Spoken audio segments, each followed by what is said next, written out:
Yeah, thank you very much. I think that I want to restate the fact that the Director General mentioned. Because sometimes we have had difficulties because a government is a government. And apart from participating in elections, there are other responsibilities that they have to perform. Unfortunately, in our part of the world, sometimes when an activity of a national nature is to be undertaken, we surround it with party colors and demean the function and reduce it from a national activity into a partisan activity. And that is what poses the problem most of the time for the media. Because if you go, they're going to commission a borehole and you have been invited to cover that.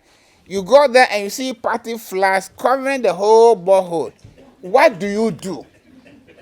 Do you remove that? It is not possible.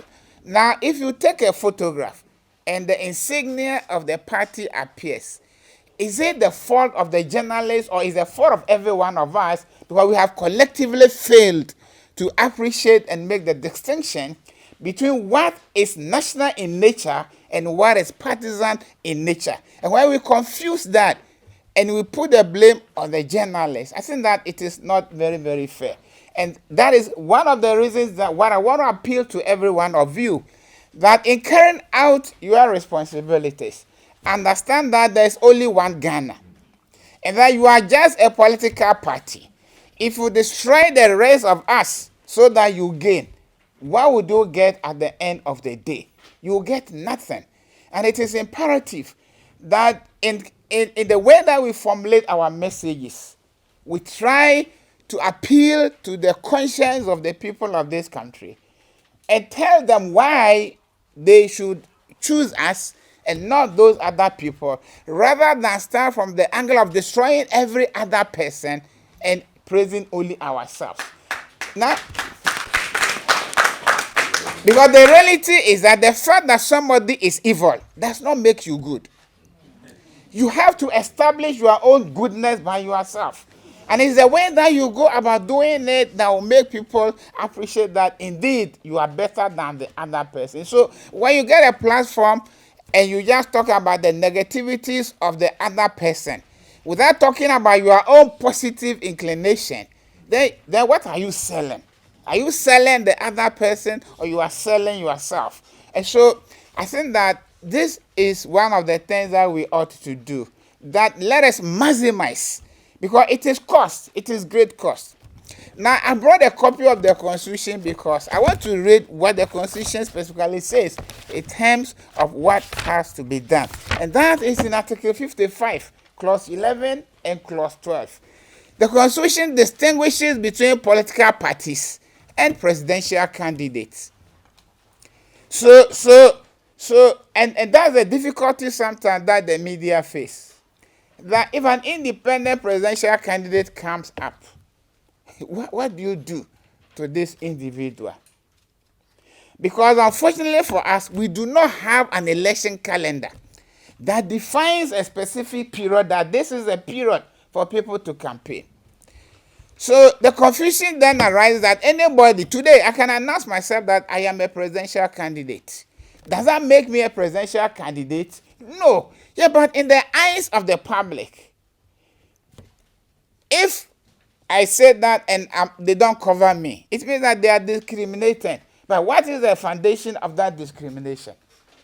Because the Constitution says under Article 55, Clause 11, it says that, and it is also important for us as political parties also to understand that the obligation is not necessarily on the state or media. The obligation is on the state. It is the state that is mandated to provide that opportunity. And this is what Article 55, Clause 11 says. Clause 11 says that the state shall provide fair opportunity to all political parties to present their programs to the public by ensuring equal access to the state-owned media. So it's the duty of the state to ensure that they give the capacity to the state-owned media to perform this responsibility. Now, if the state fails to provide the necessary tools that will enable the state-owned media to discharge this responsibility, and we hold that state media responsible, it means that we are running away from the problem. Because if they don't, and sometimes as editor of the Daily Graphic, one of the things that I dreaded was a high number of presidential candidates. And I always prayed that it would be low. Because we had like 40, the Nigerian situation of 40 presidential candidates. Where are the resources for me to discharge this obligation? Because is the state going to recruit more people for me during the political season so that when the politics is over, they will go back to where they are coming from? And so sometimes, for GBC, for graphic, I was troubled. For GBC, it's even worse. Because it is not only about words, it's also about photographs. And so if there are 10 presidential candidates, every one of them is organizing a rally, and you have only 2 cameras, what do? Is it your failure to cover them or your incapacitation to cover them? And these are things, because each one of you sitting here could potentially become the next government, depending on how Ghanaians receive you. And so take it into your thinking that if ever that you should win power, what are you going to do to ensure that you give the capacity to the state-owned media that they will be able to perform this constitutional obligation? And this is one of the reasons why we at the National Media Commission, when we hear that public resources are being splintered to create broadcasting stations outside the GBC, we cringe. We cringe before, because it is the same resources that if those resources have been given to GBC, GBC will perform better. Yeah, but in the face of limited resources, then we are bringing up new stations to cover this, to cover that. The last time I heard the speaker talking about Parliament setting up its own broadcasting station, he said about this is a debate that we thought is over, because it came up and we discussed it, and the feeling was that why don't you give that money to the GBC? So because GBC already have the human resource. You are not going to recruit any more journalists to go and do this or to go and do that. They are already there. And so if we have money to set up another broadcasting station, buy equipment and all that, and recruit human beings, why don't we give that money to the GBC to maximize the returns from that? Because the human beings already exist, the technology already exists. All that they need is to create a dedicated channel and say that this channel is dedicated to this purpose. And that will be the only cost to the nation. Otherwise, in setting up a new broadcasting station, it is cost to every one of us, because it is taxpayers' money. And the benefit that we're going to get out of that is not commensurate with the investment that we are going to make. Now, the other thing also that I want to let you understand, and that also the problem of the state-owned media, is that under the National Media Commission Act 1993, Act 449, Section 16 of that law says that the president shall at all times have access to the state-owned media. So we have provided a law, and this law was passed in an era that there was a dominant political, it was in the first parliament of this republic, and they passed this law. And the law says that the president shall at all times have access to the state-owned media.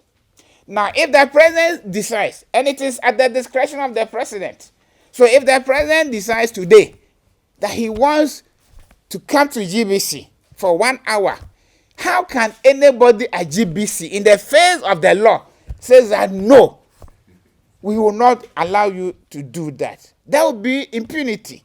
That would be against the law. And so when we see some of those things, we must realize. And that's why sometimes we appeal to ourselves that we should think about ourselves. Because if, for political campaigns, 24 hours to election, there are supposed to be no political campaigns. Right? Yeah, but if the president decides to address the nation within those 24 hours. And the president is not thinking about Ghana, but he's thinking about himself. And instead of speaking to every one of us and encouraging us that you should go and exercise your franchise no matter where, and he decides to say that tomorrow let everybody go and vote for me. How would the GBC take out that message? It is not possible because we have provided the law on the basis of which the president may be applying. And GBC cannot be held liable in those kind of circumstances. And yet, we, like the ostrich, will bury our head in the sand. And instead of attacking it from where it should be attacked, we will be directing our attack at the staff of GBC. And we are going to call them names, which does not mean anything, because every one of them has one vote. And no one vote is more important than any other vote. Every vote is a vote. And what we appeal for is that let us all work together cooperatively. Let us be careful and mindful about the language that we are going to use. Because if we speak what is good, it is for every one of us. If we say things that are detrimental to the interests of this country, maybe when we are saying it because we may not be in government or because we are standing from afar, we think that we are doing danger to some other people. Then the matter falls on us to come. How do we address the ills? And I think that somebody has put it this way, that when you are very, very, very angry, watch your words. Because your anger will abate. You'll be sober. But every word that you have uttered, we can never ever take it back. Let us be careful. Let us be conscious that this is an opportunity for us. And I want to appeal also to you that when GBC is available and is offering us this free thing, we are taking it.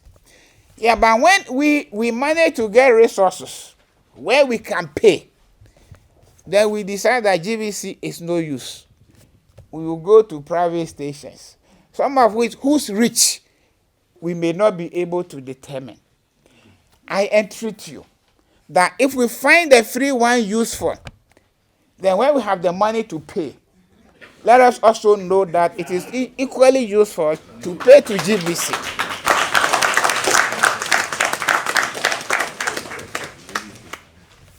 You know, the problem about presidential candidates, because the political parties elect presidential candidates. You know, we had good decent at graphic. You know, you remember me? I said, my son, my son.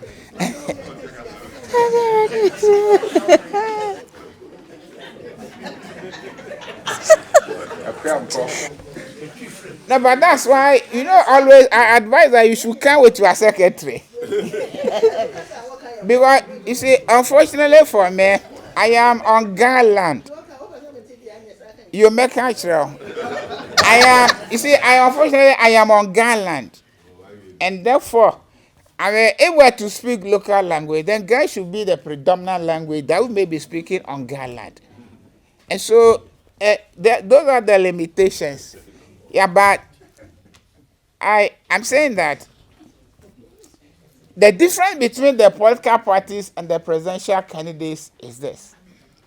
For the political parties, once they are registered, and once the Electoral Commission had not decommissioned them, they are recognized as political parties. For presidential candidates, there is a difficulty. Unless the Electoral Commission certifies that you are a candidate, you are not. You could be a pretender. Because there have been many, many instances that people have come up that we are going to contest, and when they had opened for them to come and pay forms, they never go there. Now, how do you then justify all the time that you might have spent covering this person who at the end of the day never stands? You know, so the advantage that those political parties have is that because it's a political party, then they will use the political party thing and sell the candidate. And you cannot stand somewhere if you are not a political party, you cannot say that GBC is biased or graphic is biased because nobody has said that you are a candidate as at the time. And so we must understand and distinguish between the rights, the privileges that the Constitution has accrued for political parties and that which will accrue to presidential candidates. And so that when we are doing the evaluation, so that there will be a better means of making that assessment, and the assessment may be more objective than when you lump everything together and conclude that, oh, as for these people, they are this or they are that. At the end of the day, nobody knows the political color of any of the staff of GBC. Because if they show it, it will mean that they don't fit to work within this environment. Because within this environment, we have to demonstrate extreme neutrality, towards political dissent and objectivity in all the things that we do. Because whatever that anybody does in the name of a political party has implications for every one of us. And that is how we must look at it. I want you to understand that nobody within the state sector is interested in one party or that other party. But at the end of the day, they will respect the views of the people of this country. And that would only be expressed when they go to the ballot box.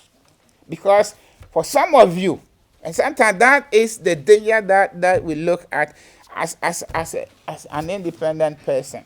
You know, that you say that this area is no go for anybody. That this area, as for this area, because sometimes we even say that, some of you say that there are some places that when even you put up a goat, it will win. And that, which is an insult to the intelligence of the people who are going to vote for you. That even you put a goat there. And then you say that for the other area that is not supposed to be yours, you are going to conquer that. And then when somebody says that they are going to conquer your area, you say it can never happen. If it can never happen that somebody can conquer your area, then how can it happen that you can conquer somebody's area? And so now we need to be fair to ourselves and admit that some of these things, that there's no need to fight over somebody claiming that I'll win this or I will win that. Because nobody knows who will vote for anybody. In our part of the world, it's not like in some other country where people will tell you, and when the journalists say that after their calculations, so much is what is going to get, it is exactly that. In our case, sometimes you look at where you are standing before you tell what you want to tell. And that may not be reflecting what you are, except that you want to please, And so when we go through all these processes, and then Prof also asks that, please make sure that when the time comes, you offer yourself. He was saying that you are stuck in this, and I was telling him, even to say that some candidate or some political party is late is a negative impact on that political party. To say that the program is to start at 10 a.m. At 10 a.m., you say that the person says that he's stuck in traffic. It has a dysfunctional effect if you don't understand. Because it only demonstrates that you are incapable of managing time. And this country, where we have gotten to, we don't need people who don't know time. We need people who know that time is money. So my last appeal to you is that make use of this opportunity.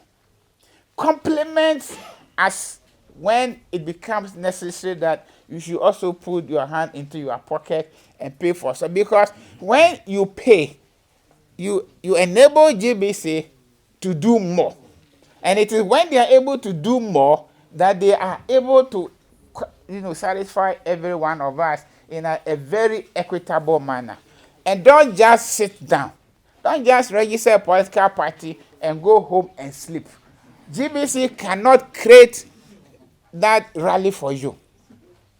They cannot create the people there. The only thing that sometimes I advise them to do is from time to time to go to the parties that seemingly are not doing anything and go and interview them. And when sometimes they also encounter the difficulty Because when they come, people are not willing to talk, and they say, why are you now coming?